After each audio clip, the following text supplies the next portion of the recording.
মায়েদের জন্য সংক্ষিপ্ত একটা ওয়াজ। আমাদের প্রত্যেকেরই মায়েরা, মেয়েরা, বোনেরা, স্ত্রীরা আছে নাকি নাই? এই ওয়াজটা যাদের মেয়েরা মায়েরা আসে নাই তাদের কাছে নিয়ে যাবেন। পুরুষদের জান্নাতে যাওয়া খুব কঠিন, হাজার হাজার কাজ আল্লাহ সুবহানাহু ওয়া তাআলা তাদের উপর দিয়েছেন। একটা পুরুষ যদি ঘরের মধ্যে নামাজ পড়ে মসজিদে না যায়, অধিকাংশ ইমামের মতে তার নামাজই হয় না, তার নামাজই মসজিদে গিয়ে ফরজ পড়তে হবে। নবীজি হাদিসে বলছেন, আমার মন চায় একজনকে ইমামতিতে দাঁড় করে দেই, আর কিছু লোক নিয়ে যাই, গিয়ে দেখি পুরুষরা কারা নামাজে আসে নাই, এরপরে আগুন জ্বালায় তাদের ঘর বাড়ি সহ তাদেরকে পুরাই সারকার করে দেই। কিন্তু ঘরে যেহেতু ছোটো বাচ্চারা, মেয়েরা আছে, এই জন্য এই কাজটা আমি করলাম না, এই জন্য এই কাজটা আমি করলাম না। পুরুষদের জান্নাতে যাওয়া কঠিন আছে, কিন্তু মেয়েরা, মায়েরা যদি মাত্র 4টা কাজ করতে পারেন। কয়টা? এই যে 2টা ডায়েরি নিয়ে আসছিলাম, আসার আগেও একটু পড়াশোনা করে আসছি, এইটা আলোচনা করবো। একটা ডায়েরিও খুলি নাই, একটা ডায়েরিও এখনও খুলছি না, সময় আর আমার হাতে নাই। নবীজি সাল্লাল্লাহু আলাইহি সাল্লাম বলছেন, আইয়ুমা ইমরাতিন সাল্লাত খামসাহা ওয়া সামাত শাহরাহা ওয়া আহসানাত ফারজাহা ওয়া আতাআত বালাহা। যেই নারীরা 4টা কাজ করবে, যেই নারীরা 4টা কাজ করবে, 1 নাম্বার 5 ওয়াক্ত নামাজ পড়বে, রমজান মাস পাইলে বছরে একবার রোজা রাখবে, সতীত্বের হেফাজত করবে, নিজের সতীত্বের 3টা কাজ। সতীত্ব তো একটা হিন্দু হেফাজত করে, ঠিক না? কারণ এটা মানুষের এমন একটা বৈশিষ্ট্য যে এইটা দিন ধর্ম ছাড়াই, যারা নামাজ রোজা করে না, কিছু মনে করেন না, যারা নামাজ রোজা করে না তারা সবাই কি ব্যভিচার করে? ব্যভিচার করে? জিনা ব্যভিচার করে? করে না। তাইলে এই কাজটা একদম সহজ, নিজের সতীত্বের হেফাজত করা, 5 ওয়াক্ত নামাজ পড়া, রমজান মাসে রোজা রাখা। আর 4 নাম্বার, নেক কাজের স্বামীর আনুগত্য করা, নেক কাজের স্বামীর আনুগত্য করা। হাদিসের মধ্যে, কয়েকটা হাদিসের মধ্যে এই 4টা আমলের কথা বলা হয়েছে। এই মহিলা যদি মারা যায়, আরেক হাদিসে আরেকটা কাজ অতিরিক্ত বলা হয়েছে, ওয়ামাতাত ওয়া যাওজুহা আনহা রাদিন। এমত অবস্থায় যদি মারা যায় যে তার স্বামী তার প্রতি খুশি, তার স্বামী তার প্রতি খুশি, তাহলে জান্নাতের 8টা দরজা তার জন্য খুলে দিয়ে বলা হবে, ওই মেয়ে শোনো, একটা দরজা হইলেই চলে, মানুষ যে কোনো একটা দরজার ফাঁক দিয়ে কোনো রকম জান্নাতে ঢুকতে পারলেই চলে। আমি আল্লাহ তুমি নারীর জন্য যেহেতু এই 4টা কাজকে গুরুত্ব দিয়েছিলে, জান্নাতের 8টা দরজা খুলে দিয়েছি। 8 দরজার যেইটা দিয়ে তোমার খুশি, ডান দিকেরটা, বাম দিকেরটা, মাঝখানেরটা, ওই দরজা দিয়েই তুমি জান্নাতে প্রবেশ করো। আল্লাহু আকবার, আল্লাহু আকবার। খুবই জরুরি জিনিস। অতএব মায়েরা এই কাজগুলো আপনারা করবেন। মায়েদের জন্য অতিরিক্ত একটা ফরজ, যেই ফরজ থেকে কোনো মেয়ের অব্যাহতি দেওয়া হয় নাই, ওইটার নাম হলো পর্দা। ওইটার নাম কি? আল্লাহ সুবহানাহু ওয়া তাআলা কোরআনে বলছেন, ইয়া আইয়ুহান নাবিয়্যু কুল লিআজওয়াজিকা ওয়া বানাতিকা ওয়া নিসাইল মুমিনিনা ইউদনিনা আলাইহিন্না মিন জালাবিবিহিন্না যালিকা আদনা আন ইউরাফনা ফালা ইউযাইন ওয়া কানা আল্লাহু গফুরুর রহিমা। ও নবী, আপনি আপনার স্ত্রীদেরকে এবং মেয়েদেরকে, মুমিন নারীদেরকে বলে দেন তারা যেন পর্দা করে চলে, তাইলে চিনা যাবে এরা তো সতী সাধ্যী, ফলে তাদেরকে কষ্ট দেওয়া হবে না। অতএব পর্দার যেই সমস্ত গুণাগুণ রয়েছে, তার মধ্যে একটা গুণাগুণ হলো, পর্দার যেই সমস্ত ফলাফল রয়েছে তার একটা ফলাফল হইল, আখিরাতটা বাদ দিলাম, দুনিয়ার ফলাফল হইল, যেই মেয়েরা পর্দা করে চলবে, হয়তো যুবকরা তিরস্কার করে তারে মা বলবে, খালা বলবে, নানি বলবে, ঠিক না? এটা বলবে, কিন্তু তার চরিত্রও যাবে না, তার জীবনও যাবে না।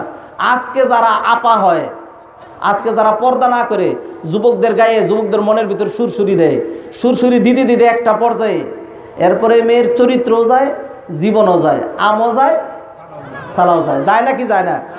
যায়। অতএব মেয়েরা যারা মনে করে, আপনারা যারা মনে করেন যদি মেয়েরে না দেখাই, প্রদর্শনী যদি করেন, এই মেয়ে নিয়ে ঘাটে ঘাটে আপনি ঝামেলায় পড়বেন, ঘাটে ঘাটে ঝামেলায় পড়বেন। বিয়ে দেওয়ার সময় যৌতুক লাগবে, বিয়ে দেওয়ার সময় কি লাগবে? যৌতুক লাগবে। তারও রসে যে ছেলে মেয়ে হবে এগুলি বৎকার হবে। কি হবে? বৎকার হবে। আর আখিরাতের কথা তো রয়েই গেছে। আর যদি নেককার বানান, আর যদি নেককার বানান, ডাইকে ডুইকে যদি রাখেন, যেই জিনিস যত দামি তাকে তত ডাইকে রাখতে হয়। এই যে আমি মাহফিলে যখন উঠছি, আমার জুতা ওই যে নিচে পড়ে রয়েছে, কথা বুঝছেন?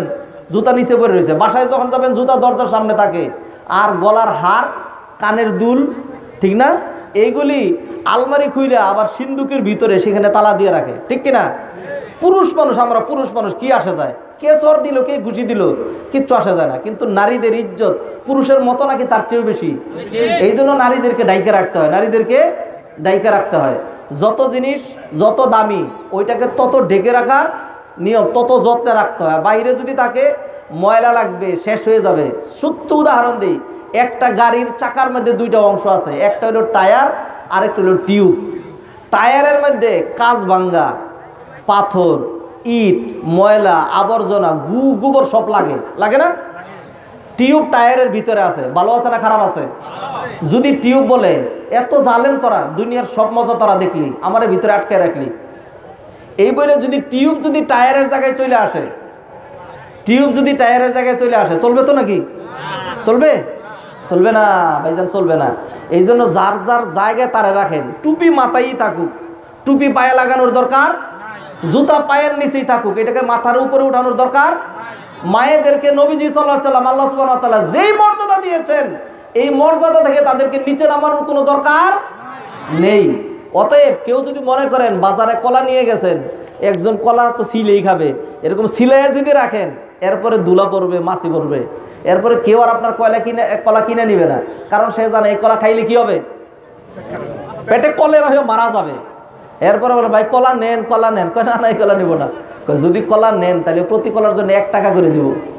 এরপরে তাহলে দেন দেন, তাড়াতাড়ি কলাগুলো নিবে, নিয়ে টাকাগুলো পকেটে ঢুকাইয়া কলাগুলো ডিল দিয়ে ফলাই দিবে। সে জানে যে এই কলা যদি খায় তাহলে যেই কই টাকা নিছে ওই কই টাকা দিয়ে তার চিকিৎসা হবে না। অতএব যুবকরা জানে, মানুষও জানে, বদকার নারী যারা নিজেদেরকে ঘুরে বেড়াইছে, যাদের সৌন্দর্য দুনিয়ার সবাই দেখছে, এরে যদি সে তার ঘরের বধূনিয়া বানায়, তাহলে সে যেরকম বিয়ের আগে খেয়ানত করছে, বিয়ে করে সে যখন ঘরে রেখে যাবে তার আমানতদারিতা রক্ষা হবে না। অতএব তাকে স্ত্রী বানানো যায় না, এই জন্য তাকে বিয়ে করতে চায় না। এরপর বাবা মেয়েরে নিয়ে পড়ছে বিপদে, পরে বলে কি, যদি আমার মেয়েরে বিয়ে করে নেও তাহলে তোমার সরকারি চাকরি দিয়ে দিব, যদি আমার মেয়েরে বিয়ে করে নেও তাহলে তোমার এইটা দিব সেটা দিব। এইটার লোভে যুবকরা বিয়ে করে যৌবনের একটু স্বাদ মিটা এসে এরপরে লাথি মারে, এটা করে না, অন্যদিকে ঘুরে এটা করে সেটা করে সেটা করে সেটা করে। এরপরে মেয়ে আর কান্না কয়, হায় আল্লাহ, বাপের সব কিছু দিলে এখন কি করি, এখন কই যাই। কথা বুঝছেন নাকি বুঝেন নাই? অতএব মায়েরা মেয়েরা আপনাদের সম্মানের জন্য পর্দা করা অত্যন্ত জরুরি। আর যদি এই কাজ না করেন, যুবকরা মেয়েরা যারা এইভাবে ঘুরবে, এতে যুবকরা যারা নাকি তাদের ঈমান হারা, চরিত্র হারা যারা হবে, যাদের মনের ভিতর কল্পনা এরকম খারাপ আসবে, সবগুলোর গুনাহ, বেপরদার গুনাহ তার উপরে আসবে, আবার যুবকদের মনে যে সে কলঙ্ক লেপন করেছে এটার গুনাহও তার উপরে আসবে।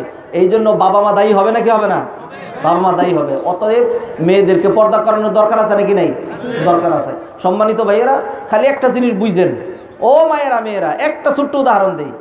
আমি ইউনিভার্সিটিতে যেই সাবজেক্টগুলো পড়াই তার মধ্যে একটা সাবজেক্টের নাম হলো কম্পারেটিভ লিগ্যাল সিস্টেম। আমার স্টুডেন্টদের মধ্যে কি বলে যে হিন্দু আছে, যারা এই সাবজেক্ট ইউনিভার্সিটিতে পড়ে তারা এটা পড়তে হচ্ছে। আমি সেইখানে তাদেরকে দিই কম্পারেটিভ লিগ্যাল সিস্টেম, মানে হলো তুলনামূলক আইন শাস্ত্র, তুলনামূলক। সেখানে ইসলামের দিক, অন্যান্য ধর্মের এগুলি নিয়ে আসি। আমি সহজ করে বলছি, আমাদের মেয়েরা যাদেরকে দেখে ধোঁকা খায়, হিন্দু নারীদেরকে দেখে, কারণ আমরা হিন্দুদের বেষ্টনের ভিতরে আছি না, ধোঁকা খায়েন না মায়েরা মেয়েরা, ওরা জাহান্নামী, আপনারা জান্নাতি। আপনারা কি জান্নাতি? ওদেরকে দেখে ধোঁকা খায়েন না। একটা হিন্দু মেয়ের যখন বিবাহ হয়, একদম সিদ্ধ হস্তে মাইক দিয়ে বলছি, রেকর্ড হচ্ছে, একটা হিন্দু মেয়ের যখন বিবাহ হয়, ওই মেয়ের মোহর বলতে কোনো কিছু তাদের ধর্মে নেই, কোনো মোহর নাই। মুসলমান মেয়েদের মোহর আছে নাকি নেই? আচ্ছা, গেল একটা, লম্বা করছি না, সময় শেষ। এরপরে হলো আমাদের বোনেরা, বাবা মা মারা যাওয়ার পরে মেয়েরে যখন বিবাহ দেওয়া হলো, এত অনুষ্ঠান করে বিয়ে দিলাম বোনদেরকে, এরপরে বাবা মা মারা যাওয়ার পরে যেই সম্পত্তি রেখে গেছে এর হাফ আমার অর্ধেক পাবে নাকি পাবে না? পাবে। কোনো হিন্দুর যদি একটা ছেলে থাকে আর 5টা মেয়ে থাকে, সমুদ্র সম্পত্তি তার একটা ছেলেই পাবে, 5 মেয়ে একবারে কানা করিও পাবে না। কথা বুঝছেন? 2 উদাহরণ। 3 নম্বর উদাহরণ, একটা হিন্দু মেয়ের তাদের ধর্ম অনুযায়ী তার জীবন নিয়ে বাইসা থাকবে, এই রাইটটাও তার নাই, এই অধিকারও তার নাই। এই জন্য কোনো মেয়ের যদি তার স্বামী মারা যায়, তাদের ধর্মীয় বিধান হলো এই মেয়েকেও আগুনে পুরায় মেরে ফেলতে হবে। এটার নাম সতীদাহ প্রথা, এইটাই ভারতে বলবৎ ছিল। ইংরেজরা আসার পরে এটাকে কি করছে? রহিত করছে, বাতিল করছে, যে না এটা হইতে পারে না। অতএব ওই সমস্ত নারীরা তাদের শরীরের কি হাতা কাটা ব্লাউজ, শরীরের অর্ধেক বের করে যেভাবে চলে, ওইগুলি দেখে আপনারা ধোঁকা খাইবেন। ইন্না লিল্লাহি ওয়া ইন্না ইলাইহি রাজিউন। কোথায় আগরতলা আর কোথায় উগারতলে, কোথায় আব্বাস আর কোথায় গাবগাছ, কোথায় জাহান্নামী আর কোথায় জান্নাতি, নিজেরা চিনলেন না। অতএব নিজের সম্মান আছে, যাদের কিছুই নেই তারা তাদের পেট পিঠ যাবতীয় সব কিছু বের করে দেখায়, এরপরেও মানুষ তাদের দিকে তাকায় না। ও নারী, আপনি আপনার সারাটা শরীর ঢেকে রাখেন, সারাটা শরীর ঢেকে রাখেন। আল্লাহ সুবহানাহু ওয়া তাআলা আপনার ওরসের যে সন্তান দিবেন আব্দুল কাদের জিলানীর মতো বড় বড় বুজুর্গ হবে ইনশাআল্লাহ। আল্লাহ সুবহানাহু ওয়া তাআলা আমাদেরকে কথাগুলো বোঝার তৌফিক এনায়েত করেন। মসজিদের কাজ চলতেছে, জি শেষ করে দিচ্ছি।